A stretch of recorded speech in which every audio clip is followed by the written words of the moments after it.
लहुजी वस्तात राघोजी साळवे यांच्या 230व्या जयंतीनिमित्त कसबे सुखीने गावामध्ये मोठ्या उत्साहात जयंती उत्सव साजरा करण्यात आला। तसेच या ठिकाणी सर्व मातंग वाडा आणि सर्व मित्रपरिवार मोठ्या संख्येने उपस्थित होते।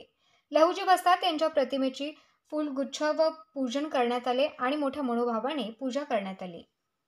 सर्व पुरुष वर्ग सायंकाळचे 9:30 वाजले असून देखील हे महापुरुषांसाठी कार्यक्रमाच्या ठिकाणी सर्व महिला भगिनी आणि सर्व मित्रपरिवार एका विचाराने सगळे एक ठिकाणी जमून महिला भगिनी आणि पुरुष वर्ग सर्व भक्तिमय वातावरणामध्ये लहुजी वस्तात यांच्या प्रतिमेची पूजा करताना दिसून आले।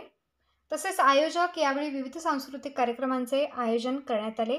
साळवे यांच्या जीवन कार्याचा आढावा घेण्यात आलाय। सामाजिक, आर्थिक, राजकीय क्षेत्रातील दिग्गज लोक तसेच सर्व मातंग समाज यावेळी उपस्थित होता। साहित्यरत्न प्रतिष्ठानच्या वतीने ही जयंती साजरी करण्यात आली। साहित्यरत्न ग्रुप मांगवडा कसबे सुकेना यावेळी उपस्थित होता।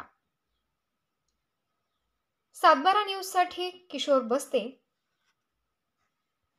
लहुजी वस्तात साळवेवरती एक जबाबदारी त्या किल्ल्याचं संरक्षण करावं याची जबाबदारी त्यांना दिली होती। त्यांच्या तालमीमध्ये ज्योतिबा फुले तसेच त्याप्रमाणे वासुदेव बळवंत फडके, महात्मा फुले, गोपाळ आगरकर तसेच चापेकर बंधू यांनी शस्त्र चालवण्याचं जे आपण जे म्हणतो सराव किंवा ट्रेनिंग जे असतं त्यांनी त्या तालमीतून घेतलं आणि तसं जगेत देशासाठी मरण तर देशासाठी जे ब्रीदवाक्य लहुजी वस्तात साळवेंचं आहे आणि ते आजरामर झालेलं आहे।